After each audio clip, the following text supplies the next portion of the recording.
Hi, everyone, and welcome to episode 232 of the Medieval Podcast. I'm Danièle Cybulskie, also known as the 5-Minute Medievalist. He's one of the most powerful figures in all of Western history.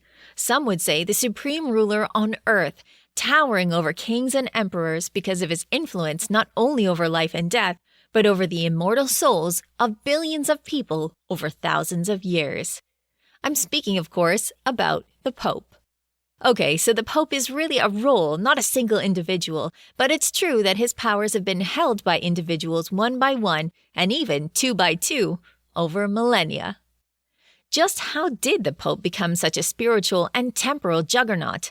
And why is all this power centered around Rome?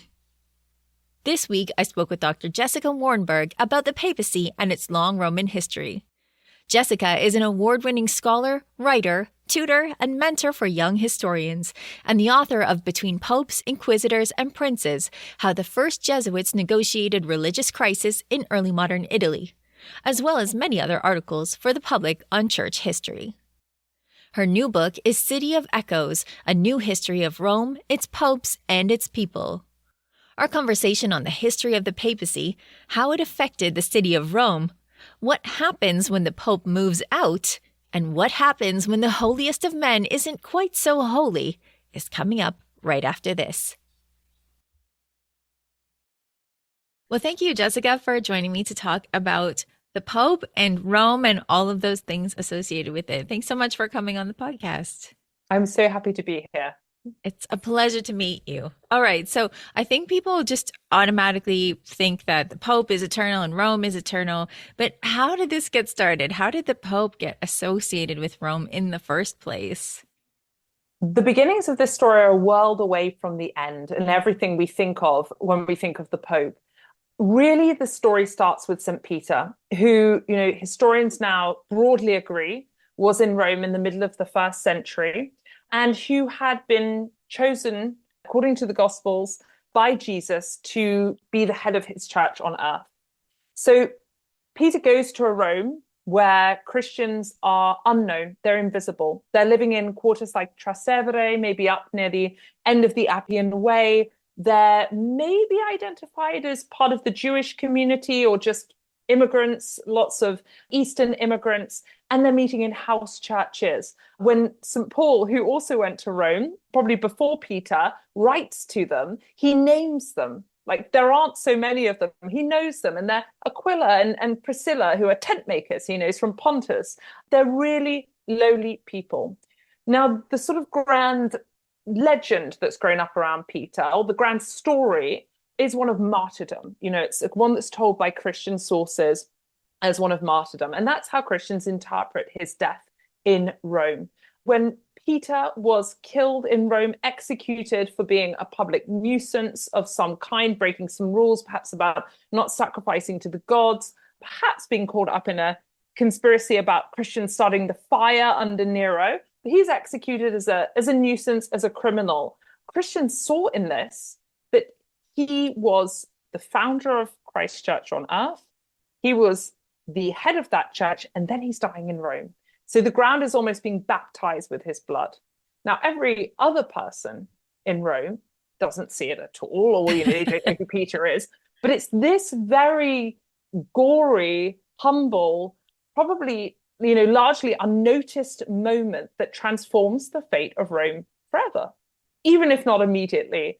From that moment, whoever emerges from the Christian community as a leader, which doesn't happen, right away, but over decades and then centuries, can claim, I'm the successor of St. Peter, who was chosen by Jesus himself.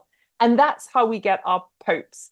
There are many steps in the journey to them getting palaces and crowns or tiaras with 3 crowns, but that's the genesis of the story.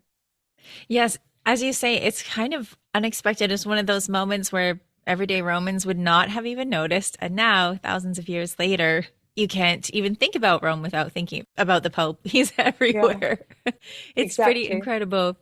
And so at the early beginnings, you have leaders of the Christian church in Rome becoming bishops, and those people become sort of spiritual leaders. So walk us through how the bishops of Rome became the popes and in charge of broadly Christianity in Europe.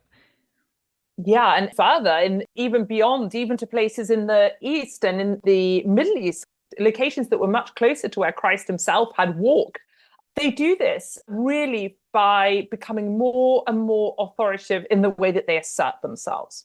So even early on in the sort of early 2nd century, there are bishops of Rome, so these emerging more authoritative leaders in Rome, who are referred to by other bishops in major sees like Alexandria and Antioch as slightly more senior because of their association with Peter.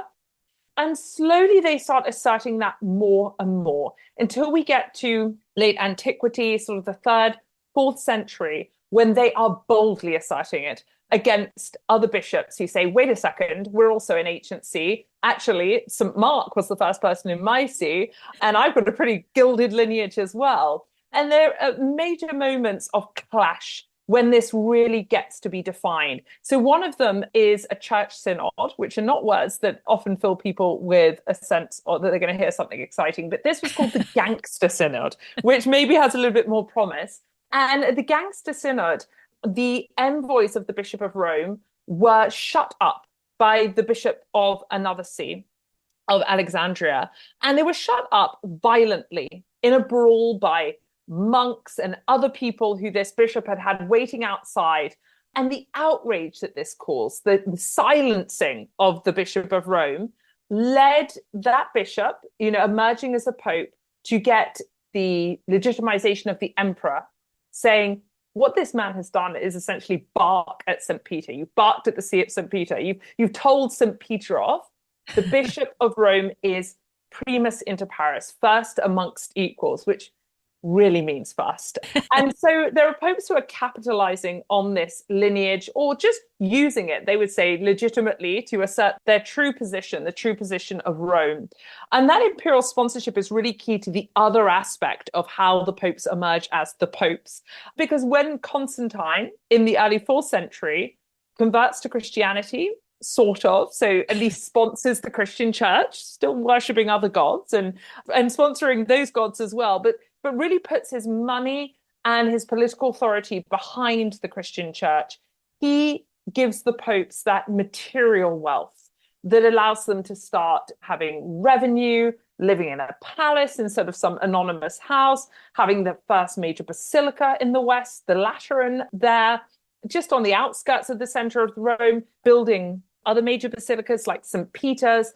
You see the kind of architectural and institutional, this worldly institutional footprint being really stamped into Rome and the papacy in the 4th century.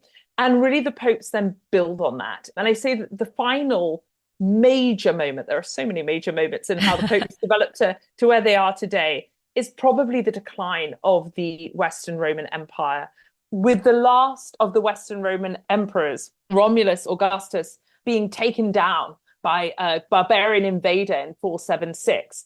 There's a power vacuum in Rome. So now this leader who's commanding bishops all over the world with a little bit of resistance, who's able to trace his lineage back to St. Peter, who lives in a palazzo and celebrates mass in basilicas built by an emperor, can step into the void as de facto ruler of Rome that's left by these emperors when they fall.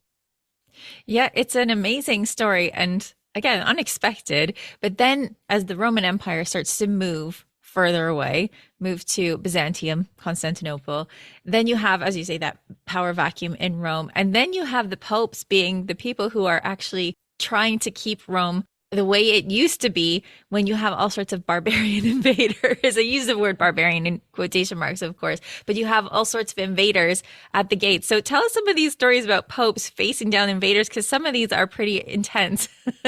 But even before the fall of the Western Roman Empire, you have emperors who are hiding in Ravenna, in Milan, anywhere but Rome, anywhere that's exposed to these, very much in inverted commas, barbarians, these Goths, these Vandals, these Visigoths who are coming and sacking the city, and sending out popes to go and meet them as these interlocutors, as these people who could stand up for the people of Rome. And I think the one that comes to mind immediately is Leo the Great, who meets, of all people, Attila the Hun. And apparently through his authority, through the great gravitas that he has as the successor of Peter, persuades Attila to turn around and leave Italy, stop threatening Rome. And really, it was quite possibly plague, bad weather, many pragmatic things that make these invaders turn around. However, increasingly, the popes are able to use their position as a way of getting some political leverage and negotiating, because increasingly, these invaders are Christian. Mm-hmm. So the Lombards, who caused the popes and all other rulers in Italy no end of trauma and trouble in the sort of late antiquity going into the early medieval period, are Christians. And popes are able to go out and meet Lombard kings and say, please, you cannot invade the patrimony of St. Peter. And they turn around. And they not only turn around, but they say, okay, fine, we'll give this land back and we'll give it all to you. Some of that land belonged to the emperor who was in the east. So this negotiation, this going out and using as your kind of shield and your weapon, your successor, St. Peter, as the Pope, not only allows you to protect Rome and consolidate that position you have as a de facto ruler of the Romans, as their main figurehead, but it's also a mechanism, which sounds very cynical. It's not necessarily cynical, but it also becomes a mechanism for them extending that territory and extending that power and that wealth, which is a phenomenon we then see in the early medieval period really kick off with all kinds of results that are both positive and negative for the papacy. That's where I was headed, in that popes become princes at this time. So they get to have all sorts of land tracts, and then that means more wealth for them. But it's not always very easy, because you're trying to balance the spiritual and the temporal, and it's not going well. So tell us what happens in the early medieval period as they're starting to become these princes in Italy. So the big juncture really, I suppose, is the deal with the Franks. So when these Lombards are threatening Rome and the environs, and the Pope goes out to meet the Lombard king at that time, that Lombard king in around 1750 will not turn around, because the Pope is the successor of St. Peter. The Pope can't rely on the emperor all the way far away in Byzantium to help him. The emperor has his own problem, people invading his area and also causing problems on the borders. So at that point, the Pope turns to the land of the Franks and to the king of the Franks, Pepin the Short. Now, Pepin the Short is a man who needs a favor, and the Pope needs a favor. The Pope needs somebody with an army to help drive out the Lombards, because they're not turning around and nobody else is helping him. So Stephen II crosses the Alps personally himself and goes to the land of the Franks to Pepin the Short and says, please, will you help us? In exchange for helping the Pope, Pepin the Short is legitimized. Pepin's got his lands through slightly illegitimate means in some people's eyes. He's facing rebellions. And what he really needs is somebody with a bit of authority, somebody maybe with a bit of an association with the Roman Empire, to legitimize him. And this is what the Pope does. And the Pope, later Pope, legitimizes Pepin's son and makes him the first Holy Roman Emperor, literally making him the successor to Augustus. I mean, when did the popes get the right to do that? But over years, with this sort of accretion of power and of authority and associations of Rome and its imperial legacy, they get this power. Now, great. They've consolidated their lands. They're now able to negotiate on their own terms with these kind of worldly leaders, but also not great, because the papacy becomes something that's really sought after for some of the wrong reasons, as well as some of the right reasons.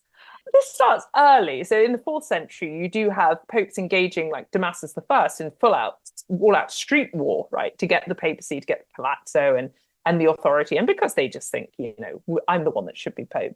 But in the 9th century and 10th century, you get a period that has, by some historians, been called the Ponocracy, and it is really seen as this dark age of the papacy.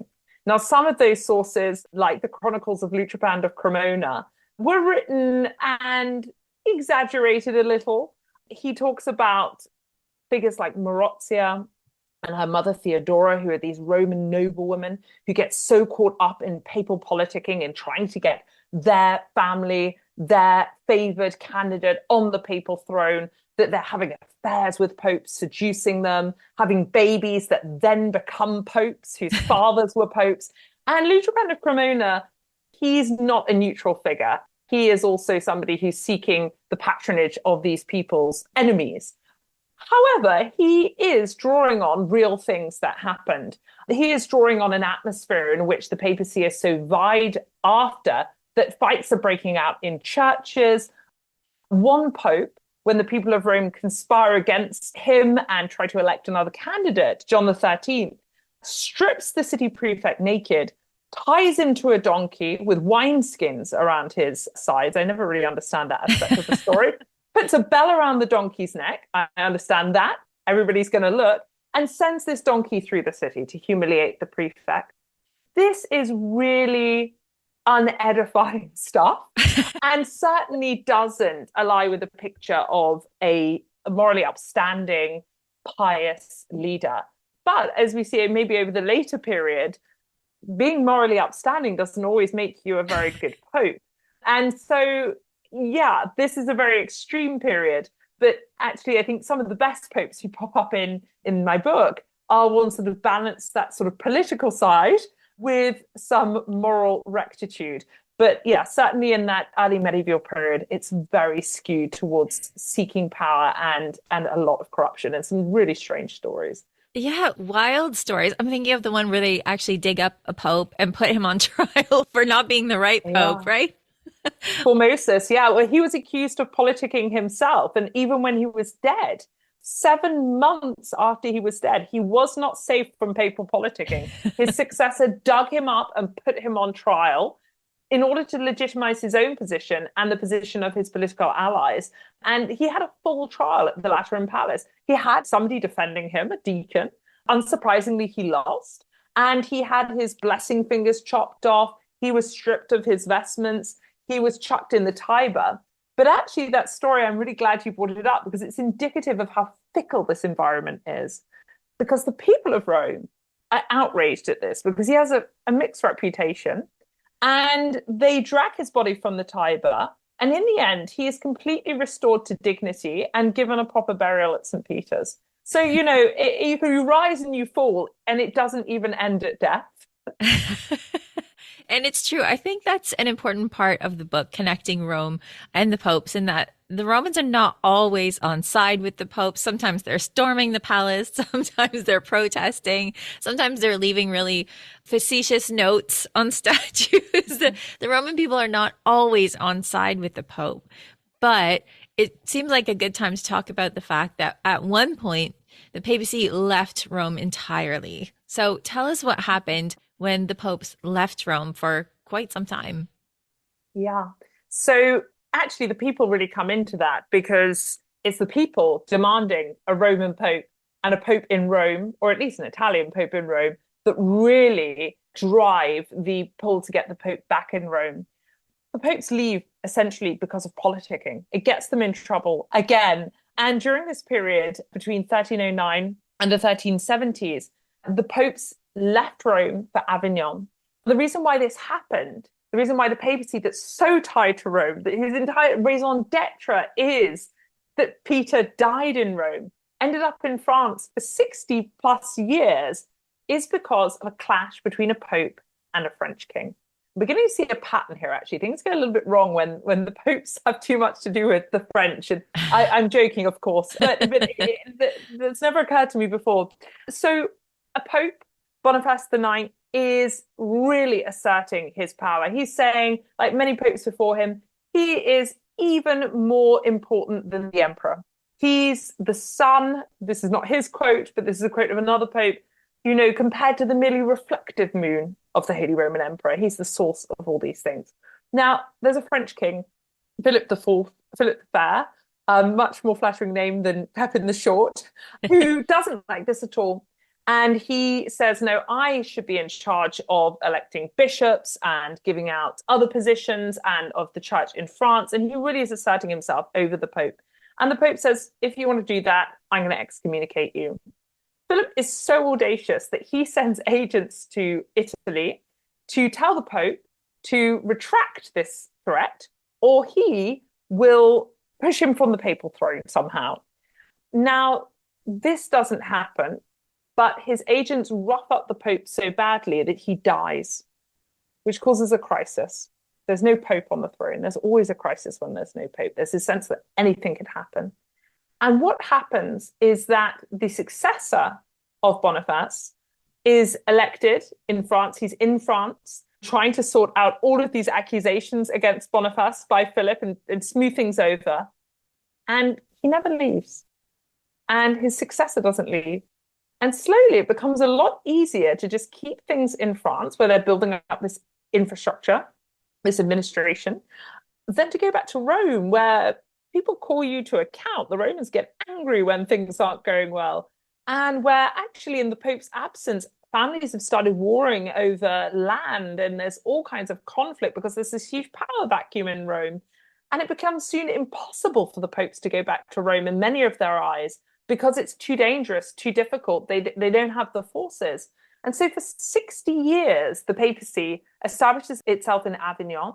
You get an incredible papal palace, a whole infrastructure, the whole bureaucracy of the papacy comes over. And a really satisfying element of this as an historian is one of the moments at which people thought, oh no, the papacy is gone forever, is when they move the Vatican Archive, or well, not the Vatican Archive, it wasn't the Vatican Archive, but the Papal Archive to Avignon. Then all of the administrators around the church realize, okay, if the archive's there, they're staying there for good. Yeah, it's serious. And I think this was a really nice moment in the book where you really illustrate it well in that you mentioned that the population of Avignon swells over that course of time from something like 18,000 to 50,000 people, which just goes to show how much of an entourage the Pope has when it comes to all of the people that he requires for administration. And if you imagine that that's what then was missing from Rome. So Rome suffers, and you get the most vehement accounts from major pens like Petrarch and Dante at this time, saying, that he's made the papacy the whore of Babylon. And reading them as a modern reader, you could think, well, Rome's just a place. He's just left. All of the apparatus is in Avignon. How much does it matter? But of course, if you think about it, it really, really matters. It's all about the ground of Rome. It's all about Peter's authority. Actually, the practical implications of removing all of that employment, all of that business from Rome, because the notaries, the cardinals who are emerging, the administrators, the cooks, the tailors, the shoemakers, all of these people that come with it, and also who service the pilgrims. Because one thing that Boniface did as well was called the first Jubilee year, which brings thousands and thousands of people to Rome to get these indulgences. And yes, people still come actually when the popes aren't there, because there are relics, there are tombs, there are holy, holy bits of ground all over the city, churches, blessings to be got. But of course that decreases. And Rome ends up really physically deteriorating during this time, and obviously economically as well, with the loss of those jobs and just all of that activity that centers around this totem of the Pope. Yes, you get this picture of like tumbleweeds blowing down these Roman streets, or the Forum being a cow pasture.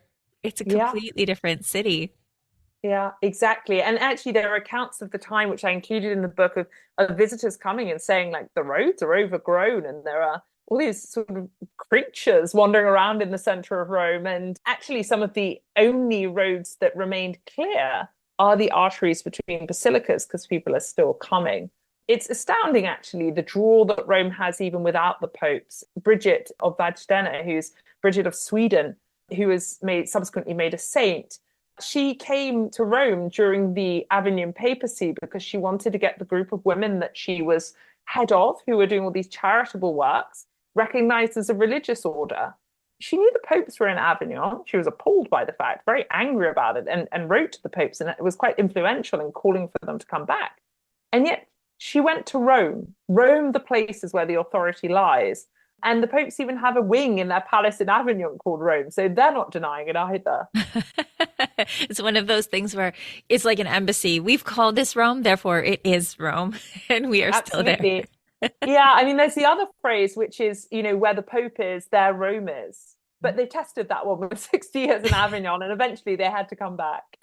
So how did they end up back in Rome after all this time? a lot of fighting and a lot of demand.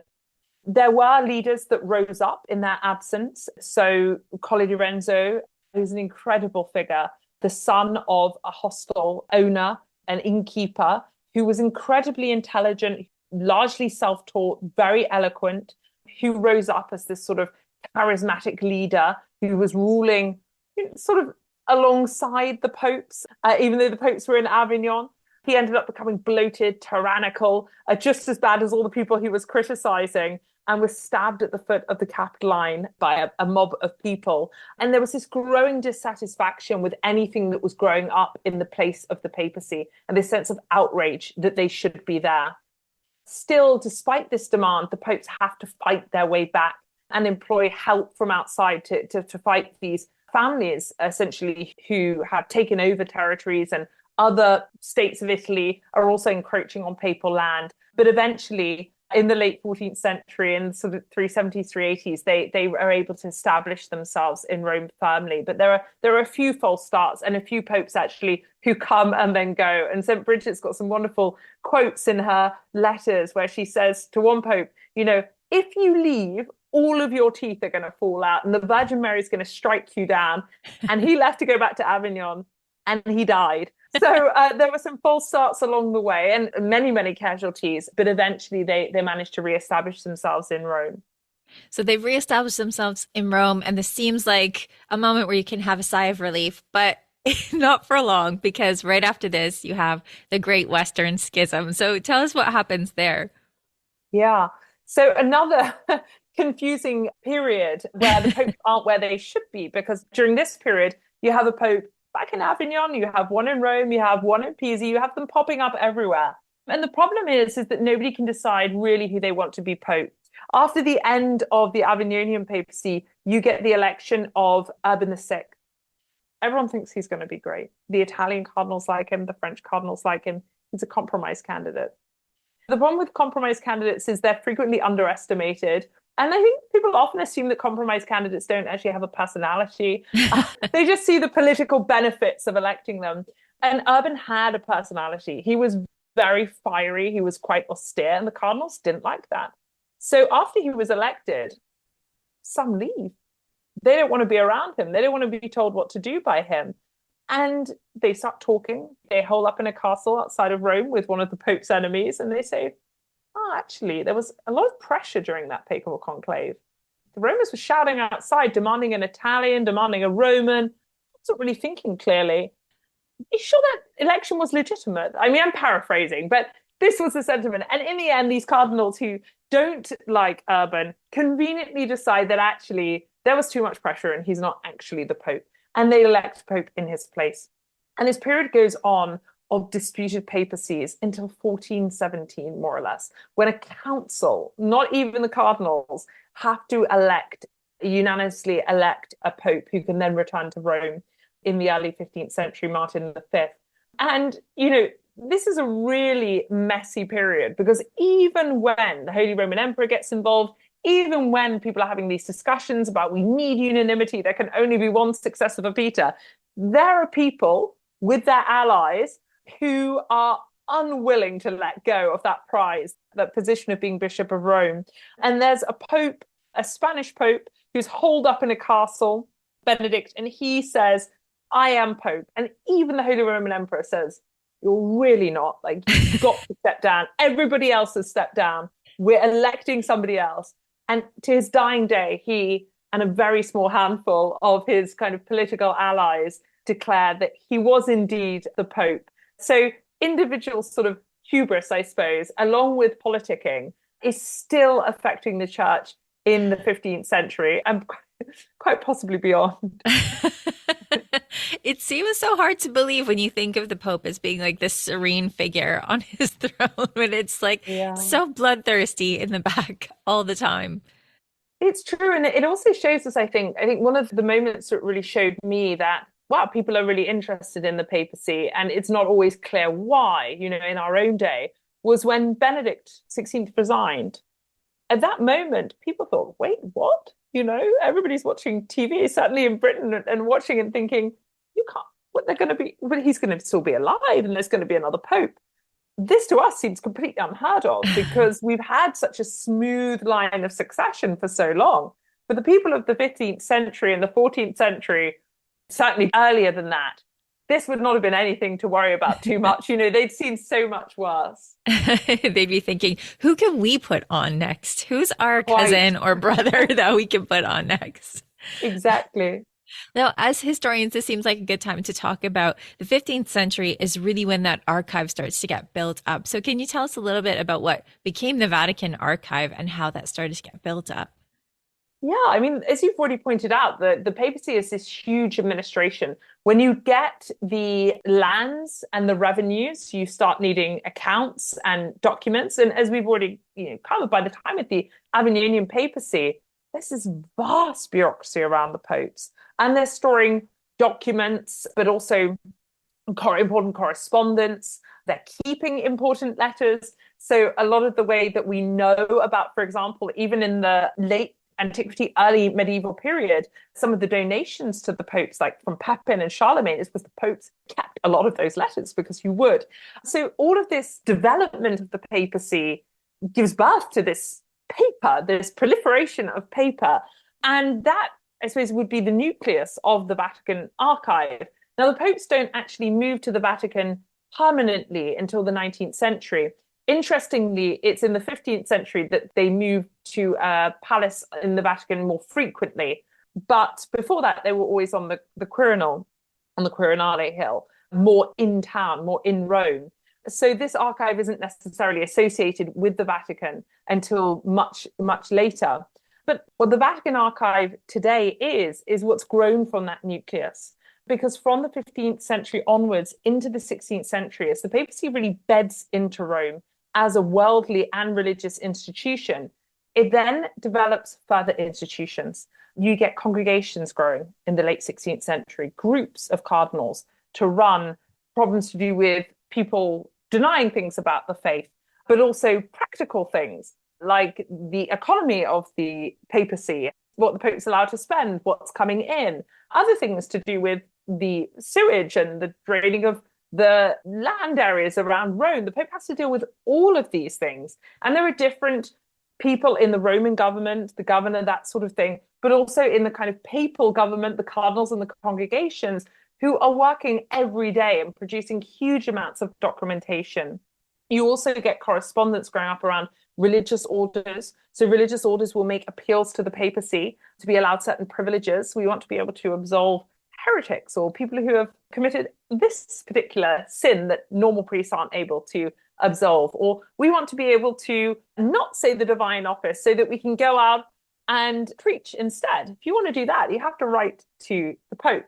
And so there is a lot of documentation that, thank goodness, from the point of view of historians, records the everyday machinations of what became the Vatican, of the kind of papal apparatus, but then also all of those appeals that are coming in from religious orders and also diplomats and all of the kind of representatives of foreign powers as well who surround the papal court.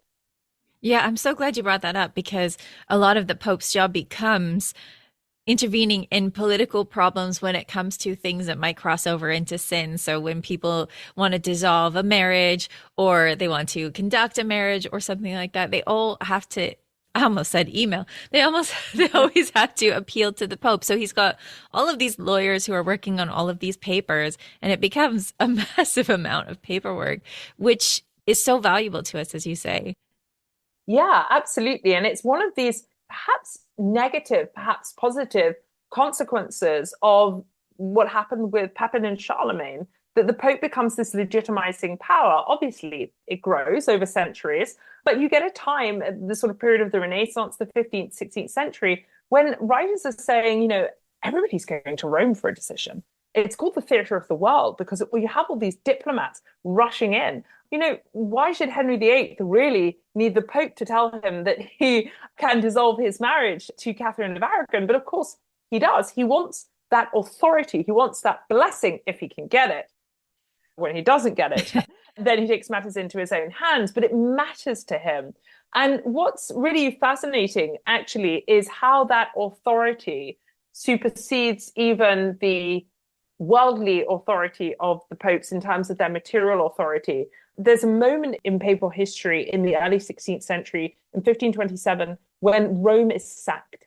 So, the troops of the Holy Roman Emperor go through Rome, they're killing people, looting, they station their horses in these half-built Renaissance churches. There are dogs raking through bones on the sides of the Tiber. And the Pope, Clement VII, he flees. He runs away to Orvieto. Leo the Great, he absolutely is not. He leaves the people. And this is a moment where actually Rome is humbled, it's ravaged, and the Pope is humiliated. He becomes a prisoner of these troops, and then he escapes and sort of humiliates himself by abandoning his people. And yet this is also the moment that the King of England is asking him to make a decision and to bless this matter of great moment, of great importance. The Pope can't do that really largely for political reasons. He dissolved lots of marriages, but the Holy Roman Emperor's aunt was Catherine of Aragon. So politics is both something that empowers the popes, but also frequently puts them in a bind. Because if you enter that world, you have to play by its rules. And those can quite often be more restricting than liberating. In many ways, the popes, now that they're not so political, have much more liberty to comment on things than they did back in the day. Yeah. And with that whole archival system, you have so many years of precedent, and you have to be aware of setting a precedent. So it's a very complicated thing when the Pope gets involved in politics, even though they're in politics all the time. Yeah, I'd never thought about that before. So we've been talking mostly about the Middle Ages because this is the medieval podcast. But as we wrap up, I'm going to let you talk about anything you want in terms of the papacy in Rome, and tell us who you think is the most scandalous pope, because especially after the Middle Ages, there is a lot of scandal going on. But even during the Middle Ages, so much scandal. So who's a pope that you love to talk about because their story is so interesting and possibly scandalous? I'm not sure if he's scandalous. I mean, Formosus, who we've already touched on, and his successor with the Cadaver Synod, John XIII and his donkey, pretty scandalous. I'm going to go for somebody who certainly would have caused scandal then, but perhaps not to us today. And that's Julius II, the warrior pope. So he's around when the papacy are really at their sort of worldly height. He goes out in armor to defend the territories of the Pope. He wears jeweled rings. He employs the greatest artist, Raphael, to do his portraits, to paint his apartments at the Vatican. He's a really worldly Pope. To us, we might think, well, yeah, that's not really news. The papacy is worldly. But what's really interesting about him, and the reason I bring him up, is that he shows us that actually at that time, that period of the Renaissance where we just think, oh, they were used to them being like that, they were still really scandalized. There's a text that's attributed to Erasmus, the great humanist scholar, called Julius Exclusus, Julius excluded from heaven. And in that text, whoever wrote it, and Erasmus, I think, denied it, but it's pretty sure that it was him. In that text, St. Peter himself meets Julius at the gates of heaven. And Peter says to Julius, okay, who are you? And he says, you don't recognize me? I'm your successor. I'm the Pope. And St. Peter says, well, I don't recognize you at all. You stink of booze. Your body looks like it's been scarred by years of lust and indulgence. You're covered in blood-soaked armor and clinking. I don't recognize you at all as my successor. And he refuses him entry to heaven. Now, Julius's arguments that, whoa, I've just defended the Papal States and I've even increased the Papal States and, I've built up all this treasure and look at St. Peter's, look at the Vatican, apartments, that obviously doesn't wash with St. Peter. And what I love about him as a historical figure, if not sort of great Christian leader, is that he shows us that people of that time were not complacent about the fact that the papacy was worldly. They had high expectations, even if the notes that they stuck on statues in Rome like the Pasquino show that they were perfectly aware of what the popes were up to. And so I like him as a figure that was scandalous to the Romans of the time and people far beyond Rome, right? Erasmus was not a Roman, because it shows us that gives us a really accurate historical perspective actually on how the popes were perceived. Because I think the popes have become so familiar to us. And sadly, I would say the idea of corruption in the papacy has become something that's so familiar to us. I think we can be a little bit blasé about how we assume people of the time responded to this. And actually, very late people were scandalized by popes just not being particularly pious and acting as worldly leaders rather than religious ones. I love that. I think that is a perfect place to wrap this up. I mean, we could talk about this forever because there's so much history and there's so many great people and characters in these stories. But I've been so excited to have you on this podcast today because you've really humanized these popes and shown that they are both people who are aspiring to spiritual power and leadership and all of that, but also very human people who have tough decisions to make and sometimes make decisions that aren't the ones that people are most excited about at the time. So thank you so much, Jessica, for coming and telling us all about the popes and Rome. It's been a pleasure. To find out more about Jessica's work, you can visit her website at jessicawärnberg.com or follow her on X at Jessica Wärnberg. Her new book is City of Echoes, A New History of Rome, Its Popes, and Its People. Before we go, here's Peter from medievalist.net to tell us what's on the website. What's up, Peter? Hey. Well, some of the news that's coming around is about Tironian notes, which is this kind of medieval shorthand that developed in late Roman, early Middle Ages. And if you look at it, it's just kind of like lines and little scratches almost, right? That replaced letters and words. I guess, medieval manuscripts, they're expensive. So may it be as economical as possible. By Carolingian times, there was like 14,000 of these Tironian notes replacing letters and words. So you could find entire books that are just Tironian notes. And it's very hard to decipher. Not many people know these days, but there's a new tool being developed out of university in Germany to try and decipher it. And I think that's going to be pretty cool. They're working on a test case right now with a 9th century manuscript. And if it works, it'll be something that will open up hundreds of manuscripts for more research. That would be awesome. Using AI for good, for sure. Indeed. So we've got that. Also, interesting piece about the Norse Greenlanders and how they got wood. As you could figure, Greenland does not have too many trees. Mm-hmm. So they had to find wood from someplace. And in most cases, they actually got it from driftwood, just sailing around the Atlantic Ocean. But apparently some of the wealthier Greenlanders were able to import wood from Europe and as well as North America. So up to at least the 14th century, there were people going to Labrador, cutting down trees and taking them back to Greenland, which is, I thought, was a nice little interesting tidbit. Yeah, it makes a lot of sense. I mean, where else are you going to find it, right? Exactly. It's just the closest place. And another little contacts between Norse and North America. So we have that, plus we have more pieces on the Crusades from Steve Tibble, and I'm working on a piece on sumptuary laws from around the medieval world, trying to find out why authorities did not want you to wear what you wanted to.